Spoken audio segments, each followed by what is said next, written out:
자, 문재인 대통령과 노무현 전 대통령이 함께 등산을 했던 모습도 이번에 전직 청와대 사진 작가에 의해서 지금 공개가 됐고, 네. 이 외에도 좀 다양한 사진들이 공개가 됐죠. 네, 그렇습니다. 지금 보이는 저 모습은 노무현 대통령과 이 권양숙 여사가 영화 괴물 보러 갔을 때 그때 이제 보고 나서 저렇게 차를 마시는 모습, 그리고 집무실에서 지금 누워있는 사진 같은 경우에는 호텔 출장을 가서 호텔에서 이렇게 소파에 누워있는 모습을 확인할 수 있고요. 그다음에 아침에 출퇴근하는 모습, 그래서 이 경비를 서시는 분들과 인사하는 모습, 이런 모습 하나하나 굉장히 그 청와대에 있을 때 청와대 안팎에서 전속 사진사가 이렇게 노무현 대통령의 모습을 찍은 것을 볼 수 있고요. 저기 어린아이 보이시죠? 저 어린아이 같은 경우에는 노 전 대통령의 손녀입니다. 손녀와 함께 차를 타고 이동하는 모습, 이런 것들을 지금 확인할 수 있습니다. 이번에 10주기를 기념을 해서 이 사진 30장 가까이가 이번에 그동안 보지 못했던 모습들이 공개가 됐습니다. 지금 이 모습은 지금 당시에 문재인 비서실장과 노무현 전 대통령이 무등산에 올랐다가 이 산에서 함께 담소를 나누는 모습, 그걸 사진으로 담은 겁니다. 예, 오늘 그 봉화마을에서 김배민 박사님, 네. 노 전 대통령 10주기가 오후 2시부터 열리는데, 뭐 여권 인사들이 뭐 다 총출동을 한다는 예정이죠. 네, 대거 총출동할 예정이고요. 지금 현재 청와대에서는 문재인 대통령이 방문하지는 않습니다. 문재인 대통령은 취임하고 나서 첫 번째 5월 9일 2017년에 당선이 되고, 그에 있었던 5월 23일 이 노무현 전 대통령 이 추모식에 참석을 했는데요. 사실은 굉장히 감정이 격하게 끌어오르지 않았겠습니까? 노무현 전 대통령의 버시자 그리고 비서실장으로 평생을 함께했던 사람이 대통령이 됐으니, 그리고 나서 계속 오는 것보다는 이 임기를 다 마무리하고 성공한 대통령이 오겠다고 했기 때문에 문재인 대통령은 가지 않았고요. 대신 청와대에 있는 참모진들 중에서는 대통령이 안 갔기 때문에 노영민 비서실장, 그리고 우리 돌직구쇼 멤버였던 강기정 정무수석 등이 참석을 하는 것으로 알려져 있고. 강기정 수석도 내려가는군요. 네, 맞습니다. 그리고 여권 인사 중에서는 지방자치단체장으로 볼 수 있는 지금 서울시의 박원순 서울시장, 그리고 이재명 지사는 또 친문 지지자와는 약간의 결을 달리하지만 이재명 지사도 함께 참석을 한다라고 얘기가 나와 있고요. 뭐 더불어민주당 내에서도 여러 국회의원들이 다 같이 참석을 하는데, 다만 못 가는 사람들이 있습니다. 유시민 노무현 재단 이사장이 사실 꼭 가야 되는데 지금 모친상을 당해서 갈 수가 없는 상황이고요.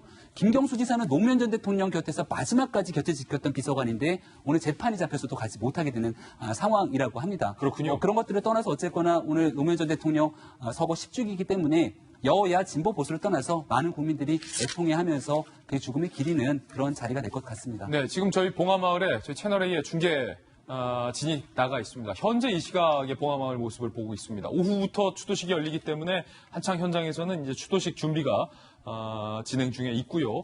아까 일반 시민들도 봉화마을을 좀 많이 찾은 모양이에요. 봉화마을을 찾은 일반 시민분들도 고 노무현 전 대통령의 10주기를 맞아서 추모하는 마음으로 3355 추모의 예를 표하는 모습도 지금 저희 이 시각 봉화마을의 어떤 중계 화면을 통해서 확인을 하실 수 있습니다. 조금 전에 김배민 박사가 언급했지만 노무현의 새 남자가 공교롭게도 오늘 추모식에 다 불참을 하게 된다는 거예요. 누구일까? 문재인 대통령과 김경수 지사, 그리고 유시민 노무현재단 이사장입니다. 문재인 대통령은 임기 중에 불참을 하겠다라고 과거 밝힌 바가 있어서 오늘도 참석을 안 하는 거고요.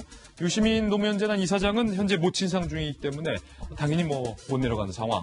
그리고 김경수 지사가 사실은 셋 중에서는 제일 뭐랄까요? 좀 복잡할 것 같아요. 노무현의 남자로 불렸지만 본인의 항소심 재판과 관련돼서 지금 그 법원에서 허용한 지역 이외에 벗어나려면 또 법원의 승인을 받아야 되잖아요, 노영희 변호사님. 네, 그렇습니다. 그런데 아마 재판이라고 겹치는 걸로 알고 있어서 뭐 재판을 하러 가야지 사실은 그쪽에 가야 된다 이렇게 할 수는 없는 거니까요. 근데 재판도 재판이지만 사실은 각별하면 갈 수 있는 거 아닙니까? 재판을 연기 못하는 이유는 관련된 증인을 불러놓았다거나 이런 그 절차가 있는데, 만약에 이 길을 또 연기시켜버리게 되면 기존에 오라고 했던 사람들도 다 돌려보내야 되고 절차가 공전이 되니까 보통은 그렇게는 잘 안 하죠. 아주 중요한 일. 그러니까 본인이 다쳐서 본인이 병원에 입원하거나 이런 일이 아니면, 또 혹은 본인의 상을 당한 거 이런 게 아니면 대부분의 경우는 그대로 유지합니다. 그렇군요. 문재인 대통령이 취임 첫 해에 이 봉화마을을 찾는 일과 관련해서 이렇게 말한 적이 있습니다. 들어보시죠. 노무현 대통령이 당신이 그립습니다. 보고 싶습니다. 하지만 저는 앞으로 임기 동안 대통령님을 가슴에만 간직하겠습니다. 현직 대통령으로서 이 자리에 참석하는 것은 오늘이 마지막일 것입니다. 반드시 성공한 대통령이 되어 임무를 다한 다음 다시 찾아뵙겠습니다. 지금 자유한국당도 대표단을 꾸려서 추도식에 참석할 예정으로 지금 나와 있죠? 네, 조경태 최고위원, 신보라 최고위원이 최고위원단에서 당대표로 참석을 할 예정이고요.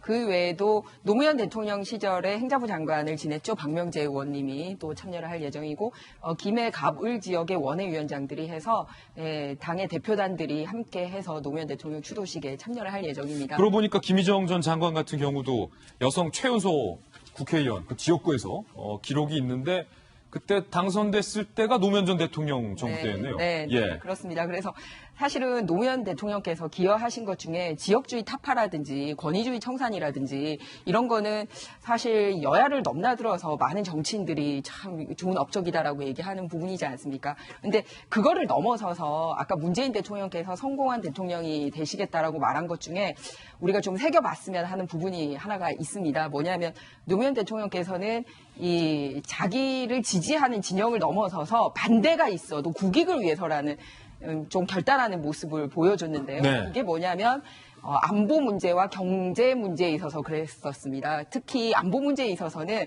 당시 열린우리당 의원들이 막 엄청나게 국회에서 반대를 하고 막 그랬었거든요.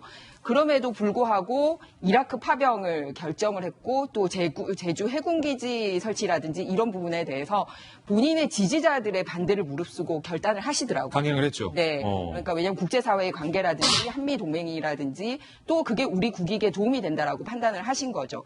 마찬가지로 경제 문제에 있어서도 한미 FTA를 그 소위 노무현 대통령 지지자들은 망국의 길이라고까지 하면서 반대 의사를 했는데 그때도 이게 국익을 위해서 필요하다라고 하고 추진을 하셨어요. 그때 FTA 협상을 얼마나 잘했길래 지금 트럼프 대통령이 미국한테 불리한 협상이라고 다시 하겠다고 난리잖아요. 그래서 이제 이런 부분이 있을 때 분명히 본인의 지지 기반으로부터 격렬한 저항이 있었음에도 불구하고 나라에 도움이 된다라고 생각하면 반대를 무릅쓰고 과단성 있게 하셨던 그런 협치나 이런 유연성의 모습이 있었거든요.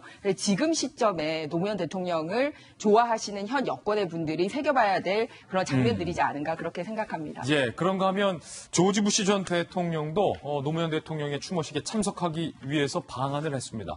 부시 대통령 만나보시죠.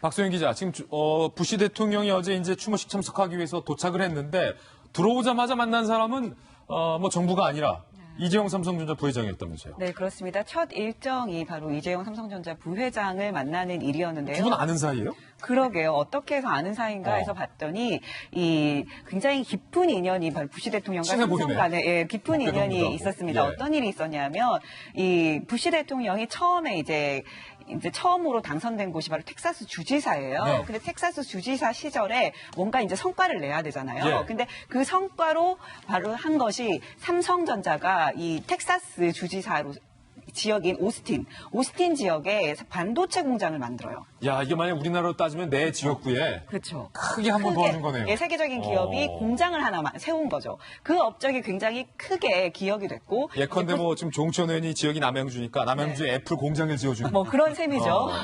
그러니까 그렇게 이제 부시 대통령이 그 기억을 했고 나중에 이 부시 대통령이 대선에 나갔을 때 아, 내가 지역에 이런 걸 유치를 하는 경제적 성과도 거뒀다라고 크게 내세운 것 중에 하나가 바로 이 삼성전자의 반도체 공장을 오스틴에 유치한 거거든요. 예. 그것 때문에 굉장히 깊은 인연을 맺어서 그 4년 전에 부시 전 대통령이 한국에 왔을 때도 이재용 부회장과 골프를 치기도 하는 그런 가까운 돈독한 모습을 보였고요. 그 다음에 이 아버지 부시 대통령도 이제 얼마 전에 소개했지만 아버지 전 부시 대통령도 바로 이건희 부회장과도 꽤 가까운 사이였던 것으로 옆에 알려졌는데 이건희 회장 있는 거 아니에요? 맞네요. 네, 그렇습니다. 바로 예. 이게 어떤 모습이냐면 이 두 사람이 아버지 부시 대통령 역시 이건희 그 회장을 만나서 그 호텔에서 한 40분 가까이 둘이 면담을 하는 그런 모습이 지금 확인되고 있습니다.